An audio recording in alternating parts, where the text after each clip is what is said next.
Hello, good morning, good afternoon, good evening, wherever you're tuning in from. If this is the first time we are meeting, my name is Wenlin. I'm a yoga and mindfulness meditation educator based in Turin, Italy. I'm also a mentor for new yoga teachers and yoga teachers in training.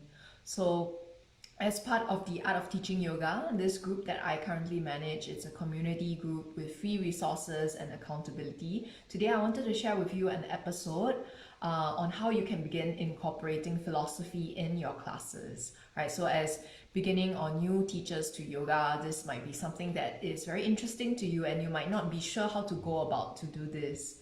Right, so as you're tuning in, please let me know where you're tuning in from. You can say hi, drop a comment in the comment box, and I'll be also answering your questions if you have any as they come along. Just give me a moment while I check if anyone has any quick questions. Alright, so it's a gloomy and a little bit rainy day here in Turin. I hope it's warm and sunny wherever you are, and yeah, that you are keeping warm. And slowly the weather is transitioning from autumn into winter, right? So today's episode will be structured like this. I will spend a little bit of time talking about each of the 7 different ways that you can incorporate philosophy. More than ways or methods, they are like rules of thumb that you can follow where as you begin to incorporate philosophy into your classes. So I think the first thing we can talk about before we even dive deep in towards the 7 ways to incorporate philosophy is what is considered philosophy. So for you, if you're tuning in and for example you just did your yoga teacher training, your 200 hours, or if you're still taking your 200 hours, it's very likely that you have studied the Yoga Sutras as the main text that is within your 200 hours teaching. So that might be your required text. You might have also briefly encountered the Bhagavad Gita. This is called the Song of the Glorious, and this is part of an epic, right? A full series of actually stories or fables that are actually constructed, but that could also be considered as yoga philosophy as well. And also I wanted to inspire you with the fact that when it comes to actually teaching yoga, right, you don't have to necessarily limit yourself to traditional texts that are necessarily associated with yoga philosophy. So for example, in my personal page right now, I'm teaching a 4-week free Facebook live series in which I talk viewers through various different philosophical texts. So these could be from, for example, I'm covering the I Ching, which is an Eastern philosophical text, right, from China that's actually not usually associated with yoga because yoga itself actually originated from India. So of course, if you're preparing this as part of your yoga teacher training and your exam certification, probably you would do best to stick closer to what is considered the tradition or whatever your school is requiring to do so. But if you're doing this for your own classes, or for example, you've already graduated and you're looking for a wider range of inspiration, more ideas, then I would highly recommend you to look outside of traditional yoga texts and outside of traditional yoga philosophical texts to find inspiration. And I, as you can see, I'm Chinese, so I usually find inspiration from oriental kinds of philosophy. I'm quite familiar with the Tao Te Ching as well. Which is actually created by Lao Tzu, and he's a great philosopher, and many of his works and his sayings have deeply influenced me and others around me. So for me, I actually like to reference these other non-traditional philosophical texts. So that's one pointer, right? When we think about philosophy, what exactly is philosophy? Right? What is yoga philosophy? The other thing you can consider is if you're already interested in philosophy, right? There are many other philosophers whose works, right, we can take inspiration from, not necessarily specifically from yoga philosophy. So for example, Plato's works, Socrates, right, the fact that, you know, what we know is we know nothing, right? We can take a cue from existentialism, from many other different philosophers like Descartes as well. So if these are things that interest you, I would encourage you to consider looking into them, and they will give you a wealth of knowledge and ideas, and you will always be overflowing with ideas on how to share these with your students, with your clients. Okay, so now that we've tackled the topic of yoga philosophy and what that is, or what how you might want to interpret it as well for your classes, because at the end of the day, you're the one teaching, right, that class, or you're the one guiding the students who are within your class. It is really up to you, right? The sky is the limit. I wanted to encourage you to approach this with a sense of freedom, and knowing that these 7 guidelines, right, that I'm sharing with you today are just helpful, and you don't necessarily always have to follow them. They are also not a stepwise approach, so it's not from step 1 all the way to step 7. These are just some things for you to consider as you begin to plan the theme for the class, as you begin to consider, which part of this philosophy or which aspect of this philosophy would I like to share. Yeah, okay, let's hop in. Right, the first one I'd like to bring to your attention to is, I think many teachers forget this, and this is possibly the most important one, is come from a place of meeting where your students are. So whatever you plan to weave into your classes, whether it's philosophy or not, sequencing, language, right, it has to meet your students or your clients where they are, as they are. Depending on, for example, their physical abilities, whatever issues they are encountering, what their professions might be, right, and what their family situations might be. So whatever you're offering in terms of yoga philosophy, it should be done in a way such that it is digestible and can be accessible to them. So let's say, for example, you would like to bring in, there's a very, very popular, right, saying, and I always use this all the time as well, Stira Sukha Asanam, which means it comes from the Yoga Sutras as well, that, within our asana practice, right, the physical postures, you have to find, if when done right, there should be that balance of stability and also sweetness, softness, flexibility, right? That is the rightful way of doing asana, right? So let's say you want to incorporate this. How would you do this in a class, right? There are actually many different ways to approach this. So how can you use this to meet where your students are? Think about for these students, right? Maybe let's say you work with students who are at a gym, right? And most of them are CrossFitters, right? And they are really tough, and they work really hard. Or maybe you work with a corporate client, and he or she is a type A, like a go-getter, always pushing himself or herself really hard, asking you for all the difficult variations and wanting to become an advanced practitioner. Right, so how you convey this to this person such that he or she can get the value of it would be very important, as compared to, say, if you are teaching someone who is wanting to lose weight and not having that motivation to lose weight, or someone who is, for example, recovering from an injury, right, would be very different. So you have to consider first, who is it that you are sharing this class for? This is the most important, because many of us teachers, like for example, in the beginning as a new teacher as well, I would be inspired by something I came across with, maybe a quote, something I read, maybe a class I've taken by another teacher, and I would be so excited and want to share it with my students. But then I realized that, when I begin to share it, it may not be in a way that actually meets the students where they are. It may not be something that resonates deeply or is useful and relevant for them. This is perhaps the most important thing, that whatever you share, right, however much it resonates with you, right, as an instructor, as a guide, as a teacher of yoga, as one who's sharing yoga, right, you can leave impact, right, if you teach the message that resonates deeply with whoever that you are sharing it with. So have a think about that. I'll give a little bit more tips, because later on, when we walk through each of the 6 other rules of thumb, we might cover them, right?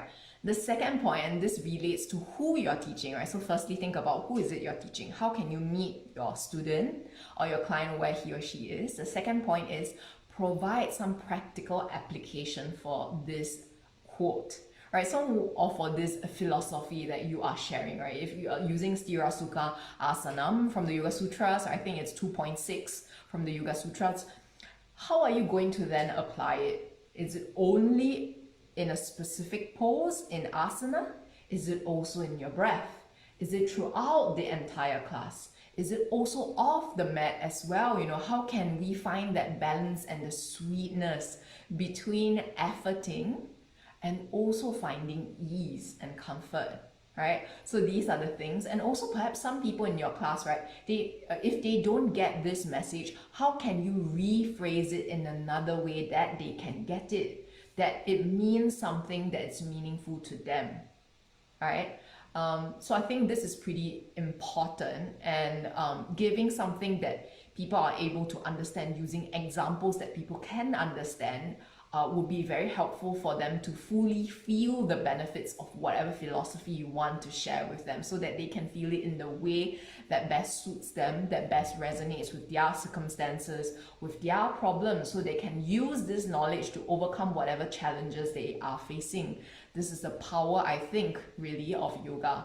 And us, the impact of me, of you as yoga teachers, this is how we can really elevate our level of teaching, of your level of teaching. Okay, so the second point again. So first one is, who is your student? All right, well, how can you meet your student or your client where he or she is? And the second one is, how can you begin to explain, right, and show this person what application, how could this apply to his or her life, not just on the mat, right? Maybe to a specific pose or a specific sequence, but also off the mat. Why should I care about this? In other words, this is very important, right? Because at the end of the day, yoga is only, I think, if you're tuning in, you're a full-time teacher like me, possibly, right, as you begin to teach, you might sometimes realize that, for a lot of people who are not full-time teachers of yoga, as well as even if you're a part-time teacher, you realize that the physical practice of yoga, or even the breath or the meditation, is really a very small part of your whole life. And for a lot of your clients, that 1 hour that they are on the mat with you, maybe a few times or even just once a week, is so small. So how can you give them that information and that knowledge within that 1 hour that takes them through the entire week, through this mindset that helps them, right? Okay, so the third point is, for example, if you use Sanskrit words, if you reference, right, a quote by someone, a sage, provide context, break it down so it's more digestible, translate or give like a more meaningful, a more layman kind of word. Okay, so if you are teaching yoga teachers, then of course perhaps some of them might be familiar with Sanskrit, they might enjoy this Sanskrit. But for example, when I teach my students at the yoga studio where I'm teaching, that's called Yoga Union, sometimes I would quote the actual phrase in Sanskrit, but I always follow, almost if not immediately, with a layman explanation of what it means, right? Because this is what people care about. At the end of the day, they don't remember the actual phrase in Sanskrit. Most people don't, because what's the application? What's the point? There's no point. They want to know the meaning, the depth, how they can use this knowledge. So you have to provide this translation. And if you don't, that's like a very crucial step that is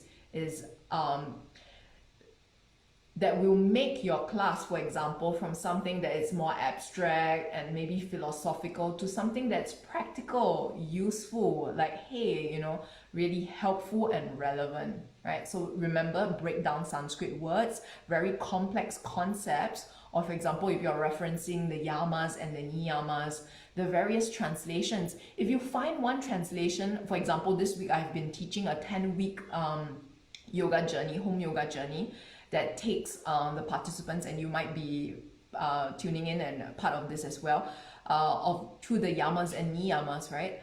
I always try to explain it in many different ways, as many different translations or interpretations as possible, because this then gives people the freedom to choose which perspective, which interpretation makes the most sense for them.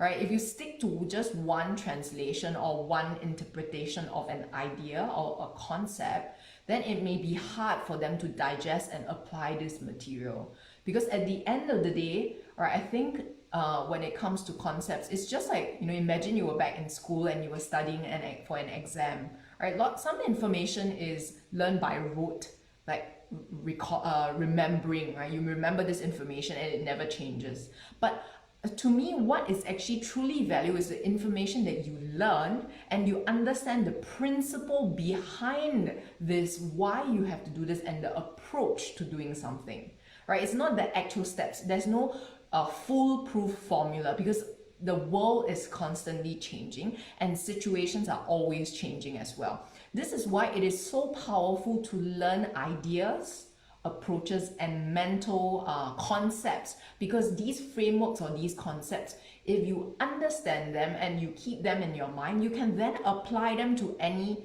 different situation, and then based on the situation you might have a different insight.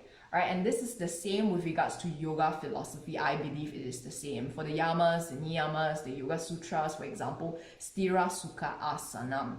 Right, what does it mean to be strong, to be stable? Is it that sense of holding on to constancy, right? Is that being strong in your willpower? Is that being strong in your physical strength?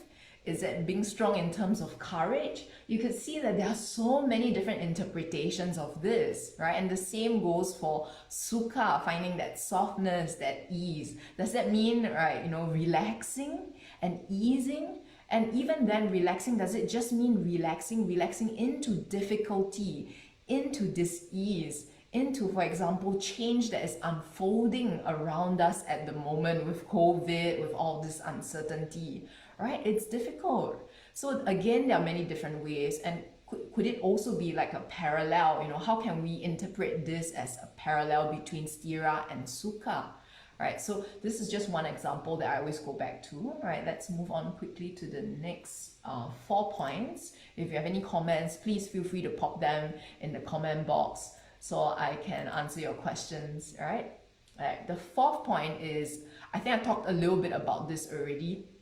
Right, when you find different ways of phrasing a certain idea, a certain mental concept or framework, right, that comes from yoga philosophy, or it could be even outside of yoga philosophy, as I mentioned from the beginning, right? I'm inviting you to take a broader perspective of what is yoga philosophy, right?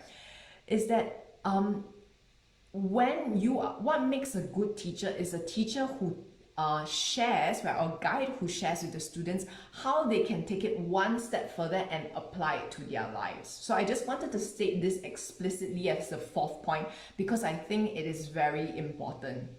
Right, knowledge is only useful, in my opinion, and this could be an age-long debate, because me and my husband, he is a writer and he's a researcher of complex systems, so he loves knowledge for knowledge's sake. And for me, I'm all the time thinking about, wow, this valuable piece of information, this knowledge, how can we use it? How can we improve the world? How can I change my world? How can I change your world, right? Because I think that is the true power of knowledge, right? There's a difference between data, right? Data that's just here. For example, if you are watching this, you've likely have finished or shared your challenges, right, and your needs with me in the survey.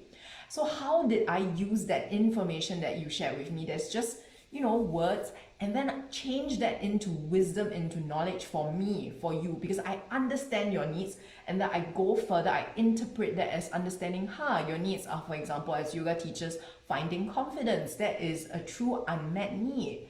So what needs to be done is resources to guide you, for example, to build your confidence, to help guide you as a new yoga teacher to blah blah blah, like teach with confidence. And therefore here we are, right, we're having this video.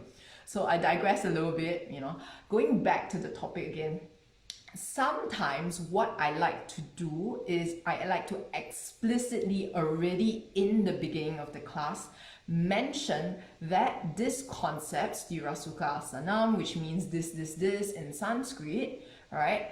I invite you to take this class, right, as an application, as a journey to find what this means to you, not just on the mat, but also in your words, in your actions, in your relationships for the rest of today, the rest of this week, the rest of this month. So sometimes I like to do that, and I'm quite explicit.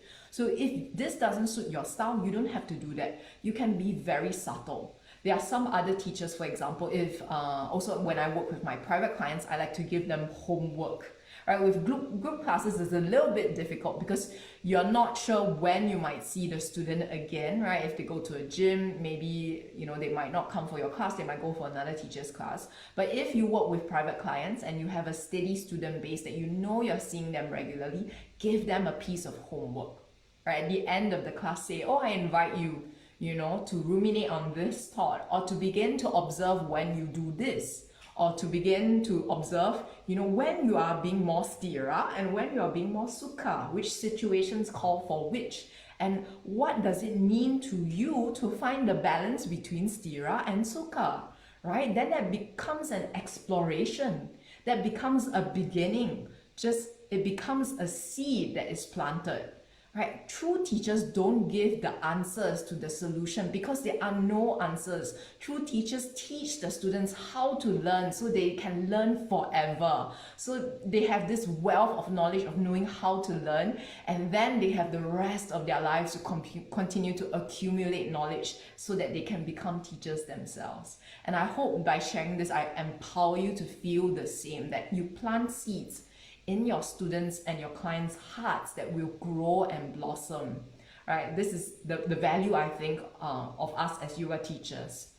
Right, so that was the fourth point: help students, guide them to integrate the yogic principles in their life off the mat, which is where they spend most of their time, 90% of the time. Right, even for me as well, even though I teach yoga, a lot of my time is spent outside of teaching yoga as well, doing daily chores, having conversations with my friends, my husbands, writing emails to prepare for the class, marketing for my different services, so on. How do I practice yoga when I'm doing all this? That is very, very important. Okay, so we have 3 more points here. Okay, this one, the 5th one, it's quite important as well, and probably it's already there. I just wanted to again mention this explicitly because it is important to remind your students, or perhaps show them, that yoga is not just asana. Alright, so if you're tuning in, definitely I hope that you know what I mean when I say asana. I don't have to explain what asana is. If you did your 200-hour training, you would know that asana is the physical practice of certain postures, of certain movements, right, that helps or ties back in with the other 7 limbs of yoga. So it's probably not difficult nowadays for your clients, for your students to find a yoga teacher, because out there right now there are so many teachers, and there are so many teachers focusing just on asana. And there's a wide range of resources on asana. This is why my own approach has been to shift away from asana. And recently I came across this very interesting infographic or picture on, I can't remember, Instagram or Facebook. And it showed this iceberg like this. I probably have seen this. And above the surface, you only see this tiny bit of the iceberg. And on there is written asana. And the whole iceberg is yoga, right? So for most of people who go to the gym, go to a yoga studio to practice yoga, they might know that, okay, breath exercises, that's kind of yoga. They might also know that meditation, that is yoga as well. Yes, maybe that's part of yoga. But I think it is our opportunity as yoga teachers, your opportunity as a yoga teacher, to share with them the parts of yoga that truly resonate deeply within you. And if you're tuning in now, chances are that yoga philosophy is something that really resonates deeply with you, right? And you want to share that with your students. And that's so much more than asana. That is much more important than asana. Right now, as a yoga teacher, I also spend very little time of mine actually doing asana. I do mainly free-form practice that doesn't stick to any specific asana. And I spend a lot of time thinking about how I can convey ideas, right? Frameworks, concepts, different directions and thoughts to my students through the language of movement, through that 1 hour that I have with them, right? And this is why I think it's important. So showing them yoga philosophy, yes, great question. So rugby yoga volunteer, you mentioned, is it Yamas Niyamas? That's a great point. So there are 8 limbs of yoga. So if you haven't watched, I have a video that I did a Facebook live some time back on briefly talking about the 8 limbs of yoga and the yamas and the niyamas. So I'll share that link later on in the comment box, and you can have a look through that episode. The yamas and the niyamas are the first 2 limbs of the 8 limbs of yoga. The third limb is asana. The fourth one is pranayama, and then there are 4 others as well. So the yamas and niyamas, you could consider that to be part of yoga philosophy as well. And this is why, for example, I'm teaching one whole entire series, 10 weeks of yoga classes just on the yamas and niyamas. And I explicitly call this the yamas and niyamas. Right? I had this long debate with my husband, and he was like, oh, you should frame it in a way that's more accessible to the public. I'm like, no. Right? So there's pros and cons of each, right? If you're doing your own marketing, you have to consider how you sell it to people, right? And they have to understand what's going on. So I called mine 10-week yoga, home yoga journey, and I call it living the yamas and niyamas, right? Because I want to bring this word that people might not have heard before to them. And they're like, what's yamas and niyamas? And of course, I also did an introductory video talking about it so that people understand this is important. Because if people don't understand this, they will not be interested, right? This ties back with some of the earlier points that I mentioned, right? Okay, I have 2 other points or 2 other guidelines I would like to share with you, but keep the comments coming, right? Yes, Rebecca. Yeah, Rebecca just commented and she said she liked that the class was explicitly about the yamas and niyamas. And for me, right, I feel like as a teacher, I want to make it obvious to the student. So if that is what you would like and you don't mind, that resonates with the style and your approach, I'm very point blank. I always begin the class and maybe I get my students to, start in a certain shape or certain pose, and then I just say today's class is inspired by blah blah, and I was reading this, and this is what came to mind, and I would like to share it with you. Right? You may not like it that way. You might like to begin with a gentle flow, and then throughout the class, little bits by little bits, in your language, in the music, you allude to something. So there are some other, different approaches and styles depending on what resonates best with you, right? Ruby, yoga volunteer, you mentioned whether they are like the 10 commandments. Well, the 8 limbs of yoga can be seen as kind of like different branches of a tree, all of which are part of yoga. So they are the essential, I would say, components of yoga, right? And so they are not like the 10 commandments, like, oh, you have to follow them, they are strict rules or anything. No, they are more like guidelines, and they are also not like a step-by-step approach either. You don't have to follow, yamas, then niyamas, then asana, then pranayama, blah, blah, blah. They are just kind of 8 limbs, and then they all fall under the main branch or the central idea or the central feeling or the central practice of yoga itself.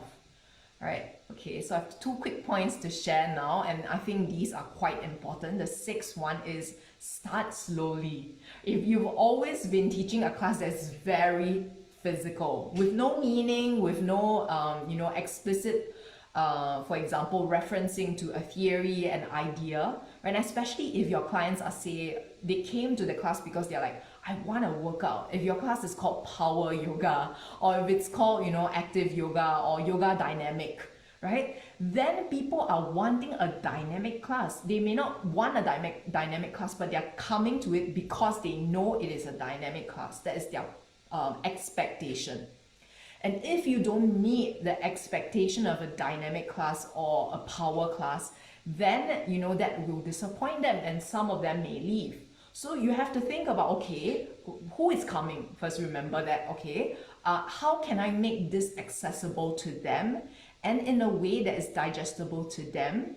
Right? At the same time, all the other guidelines that we mentioned about, like how encouraging them, how they can apply it to their life, start very slowly. So especially if you work with clients who are like looking for very active classes, they are not so spiritual, and if you teach at a gym, if you teach at, for example, maybe even a rock climbing center, you teach at a CrossFit gym, it will be difficult possibly in the initial period, right? I've had some experience teaching at a gym where they offered what was that, something like CrossFit, but they did circuit training and something like that. But my class was clearly advertised as just yoga, and I started in the beginning very clearly saying that, oh, today's class will be on this theme. And you know, I made the class very active because I knew the people who were coming were expecting an active class. But I intentionally chose the theme again of Stira Sukha Asanam because again it is a perennial favorite, and you can feel free to use this right anytime. If you run out of ideas and you're being called to sub for a class, just use that, right? It is a perennial favorite and it always wins even with new students because it's something that's just universal, right? And you have to find that balance because we are always struggling. Some of us give too much, some of us give too little. You know, how do you find that balance, right? So in that class that I taught with these CrossFitters, I told them, okay, we're gonna do a very tough and energetic class, but how can you conserve your energy even when you're moving through something that is tough? How can you find that sweet spot that is in between too much? So you're pushing your muscle, you're loading it too much such that it's going to fatigue, right? To too little, right? And you're holding back from moving towards something more advanced. Right? So that was a challenge. It was faced as a challenge, and I made them to do some difficult things. For example, I even gave them the option to do Bakasana, which is like arm balance, right? Because some of them enjoyed it and they want that challenge. So think for yourself, who is your student? Does he or she need to be challenged? How can you challenge him or her without pushing him or her too much? And then how can you give them the lure of the challenge so then they can begin to apply it to their life outside of the mat? All right, and the last point, right, the possibly quite an important one is, of course, choose something that speaks to you. So every single class that I've taught in which I've incorporated some philosophy, I've mentioned a quote or something, it may have originally come from another teacher, from some other video that I've watched, but it's something that I've internalized and that I truly care about and that I think about a lot of the time and that I want to share with others. In fact, if you know me, right, and you've been to my classes, you probably have realized that I recycle a lot of my things. And it's not because I'm lazy, right? Okay, some part of me is as well, you know, I'm also thinking about how to repurpose things. It's because these things are so important, you have to keep remembering them. It's kind of like revision, right? When we were in school, for example, studying for exams, you have to keep remembering and revising certain topics because you never remember and you keep forgetting. The same applies to yoga philosophy. How many times do we have to listen to the same advice, right? Go through the same mistakes before we truly understand the value of a certain principle?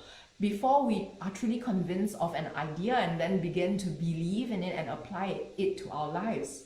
Possibly 3 times, 4 times, even more. You might have heard it tons of years ago from someone else and you were like, nah, you know, that doesn't really apply, or he doesn't really understand what it's like to live my life. And right now, finally at maybe the nth time, which is the 7th time you've heard it in this class with this teacher, with this music playing in the back, at that moment, in that pose, you felt what it was truly like to embody this specific concept. Right? So this is what I want to leave you with. This is the power of using philosophy in your classes. So I'll do a quick recap again, right, of all the 7 points, right, just in case if any of them have been missed. The first one, you have to do it in a way, right, that your students can digest. Meet them where they are. Who is it that you are sharing with? You are a guide, right? This is what I shared in the Art of Teaching Yoga webinar, right? Who are you guiding? This is the most important. The second one, provide practical application, and think about different ways that you can explain this, use different ways, different sentences. Think about this person, what might he or she be going through, and then try to speak to them in their terms, using their terms. They are not a yoga teacher, they are not a yoga teacher trainee. They don't have all the information that you have.